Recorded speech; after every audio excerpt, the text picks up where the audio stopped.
Muy buenas. Hoy vamos a meternos a fondo con un componente del ordenador que es absolutamente crucial, pero que, seamos sinceros, muchas veces pasa totalmente desapercibido.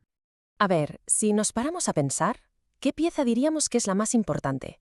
¿La CPU, el cerebro de todo? ¿La tarjeta gráfica que mueve esos juegos espectaculares? ¿O quizá la memoria RAM por su velocidad? Pues no. La verdadera protagonista, la heroína anónima de cualquier PC, es la fuente de alimentación, la PSU como se la conoce. Y para entenderla bien, vamos a hacer un recorrido completo. Primero veremos por qué es tan importante, luego cómo elegir la ideal, después nos pelearemos con los cables para entenderlos y por último aprenderemos a ver qué pasa cuando algo empieza a fallar. Venga, vamos al lío. ¿Por qué tanto revuelo con una simple caja metálica que parece no hacer nada? Pues mirad, hay que imaginársela como el corazón del ordenador. Es la que coge la electricidad bruta del enchufe de casa, que es corriente alterna, y la transforma. La convierte en corriente continua, estable y con los voltajes perfectos que necesita cada componente para funcionar. Sin ella, nada se enciende. Vale, ahora llega el momento de la verdad para quien monta un PC. Elegir una fuente de alimentación entre cientos de opciones. ¿Cómo acertar? En realidad, todo se resume en tres cosas. Primero, ¿cuánta potencia necesitamos? Segundo, que quepa en la caja. Y tercero, que no desperdicie electricidad. Así de simple. Empecemos por la potencia, los vatios. Hay que sumar lo que consumen los componentes, sobre todo la CPU y la gráfica, que son los más tragones. Un consejo, siempre es mejor ir un poco sobrado, que no nos falte potencia en el momento clave. Y luego el tamaño, claro. El factor de forma tiene que ser compatible con nuestra caja. Lo más normal es ATX, pero para cajas pequeñas están las SFX. Y aquí viene un tema que lía a mucha gente, la eficiencia. Porque, ojo, no toda la energía que la fuente coge del enchufe llega a los componentes. Una parte se pierde como calor. Y para medir esto está la certificación 80+. Esta etiqueta nos garantiza que como mínimo el 80% de la electricidad se aprovecha. Y de ahí para arriba, bronze, silver, gold, hasta titanium. Cuanto más alto el nivel, menos energía se desperdicia y menos calor genera la fuente.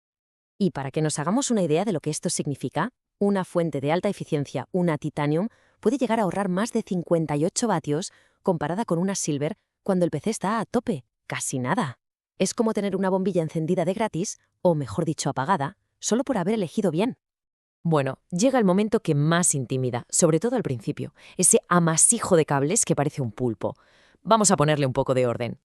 Lo primero es saber que hay varios tipos. Las no modulares vienen con todos los cables fijos, sí o sí.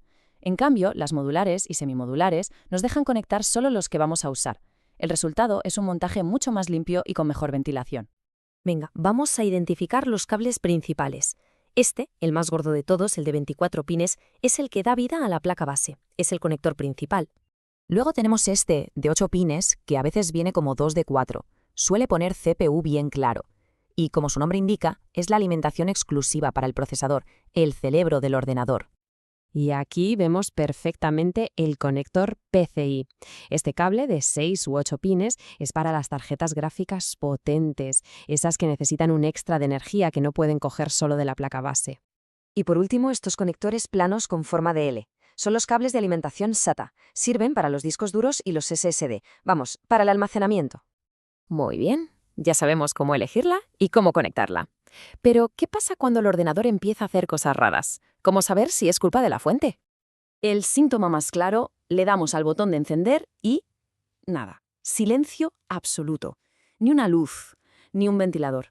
En ese caso, la fuente de alimentación es la sospechosa número 1. Pero calma, antes de darla por muerta, hay que hacer unas comprobaciones básicas que nos pueden ahorrar un disgusto. ¿Está el interruptor de la propia fuente encendido? ¿Funciona el enchufe? ¿Está el cable bien metido? Parece una tontería, pero pasa más de lo que creemos. Otro clásico. Estamos jugando o trabajando a tope y de repente, ¡puf!, el ordenador se reinicia o se apaga solo. Esto también huele a problema de la fuente. Puede ser que la fuente esté en las últimas y ya no dé una corriente estable o que se nos haya quedado corta de potencia, por ejemplo, si hemos cambiado la gráfica por una más potente. Los cuelgues pasan justo cuando los componentes piden más energía y la fuente no puede dársela. Y todo esto nos lleva a lo que dicen los que más saben de esto. La fuente de alimentación es una pieza en la que no hay que escatimar. Es una inversión. Una buena fuente no solo dura más, sino que protege al resto de componentes.